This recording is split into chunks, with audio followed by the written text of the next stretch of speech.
एक गंधमार्दन पहाड़ी क्षेत्र है, एक गिरिजा बाबा एक संत वहां रहते हैं। उन्होंने हमको बताया कि देश के आज जो प्रधानमंत्री नरेंद्र मोदी जी है, नरेंद्र मोदी जी का पूर्व जन्मन वो महाराज छत्रपति शिवाजी थे। ये सब क्या देखना पड़ रहा है? अच्छा है मैं अंधा हूँ। तो भैया सुना, ये ओडिशा के बीजेपी सांसद प्रदीप पुरोहित हैं, जिनका कहना है कि मोदी जी पिछले जन्म में छत्रपति शिवाजी महाराज थे। लेकिन लल्लन भैया, मैंने तो सुना था कि मोदी जी पिछले जन्म में कट्टर मुस्लिम थे और उनका नाम सैयद अहमद खान था। लल्लन भैया, कभी कभी तो मुझे लगता है कि कहीं लोग भारतीय जनता पार्टी का नाम बदलकर भारतीय जाहिल पार्टी न कर दें, क्योंकि गजब बकलोली है। ये लोग अपना एक अलग ही गोबर ज्ञान पेश करते रहते हैं। कोई कहता है मोदी जी भगवान विष्णु के अवतार हैं, तो कोई कहता है भगवान जगन्नाथ भी मोदी जी के भक्त हैं, और अब ये आगे जो बता रहे हैं मोदी जी पिछले जन्म में छत्रपति शिवाजी महाराज थे। भैया इसीलिए तो लोग घनघोर बेइज्जती करते हुए ये कहते हैं कि जिसको आधा देश कहता है झूठा जुमलेबाज, उसको ये लोग बता रहे हैं छत्रपति शिवाजी महाराज। गजब बेइज्जती है।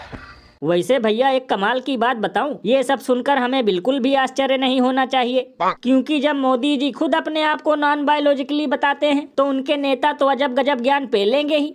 ये बिल्कुल सही कहा आपने। वैसे लल्लन भैया, शुक्र है कि इस महाज्ञानी ने शिवाजी महाराज को मोदी जी का अवतार नहीं बताया, वरना देवेंद्र फडणवीस खुद वड़ा पाव खाकर गालियां दे रहे होते। और अभी तो रुको, क्लाइमैक्स अभी बाकी है।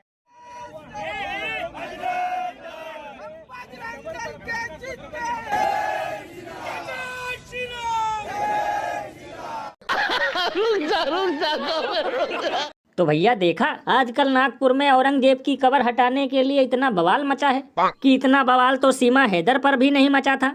तब तो लल्लन भैया, सरकार को तुरंत उसकी कब्र पर बुलडोजर चलवा देना चाहिए, क्योंकि हो सकता है उसमें से खजाना निकले और औरंगजेब की वजह से ही लोगों की जेब में 15 लाख हो। अरे बाप रे, ये तो धोती खोल रहा है। लल्लन भैया, कभी कभी तो मुझे लगता है कि अगला मणिपुर केवल महाराष्ट्र ही बनेगा, क्योंकि होली आकर चली गई लेकिन औरंगजेब अब भी नहीं गया। बताओ, महाकुंभ में खराब व्यवस्था की वजह से हजारों लोग मर गए, तभी ये जाहिल ढक्कन नजर नहीं आए। ट्रंप ने अपने वहां से भारतीय नागरिकों को जंजीर में जकड़ कर भेजा, तभी ये चिलगोजे नजर नहीं आए और औरंगजेब पर नंगे नाच रहे हैं। भैया इसीलिए तो इस पर महान कवि बाबा लपेटू दास ने कहा है कि जरूरी मुद्दों पर ये चिलगोजे नहीं बजाते अपना गाल, और 300 साल पहले मरे औरंगजेब पर ऐसे उछल रहे हैं जैसे फुटबॉल। यानी कि भैया ये सब देखकर युगांडा देश भी हंस रहा होगा। और भैया एक अंदर की बात बताऊं, मैंने तो सुना था कि औरंगजेब इतना बड़ा गौरक्षक था कि वो अपने शासन काल में गाय काटने वालों को तोप से उड़ा देता था। फिर ये लोग उसकी कब्र हटवाने के लिए इतने उतावले क्यों हैं? क्योंकि लल्लन भैया, इन लोगों का बस यही फंडा है कि चाहे हो जनवरी चाहे हो दिसंबर, लेकिन हिंदू मुस्लिम का मुद्दा हमेशा होना चाहिए तत्पर।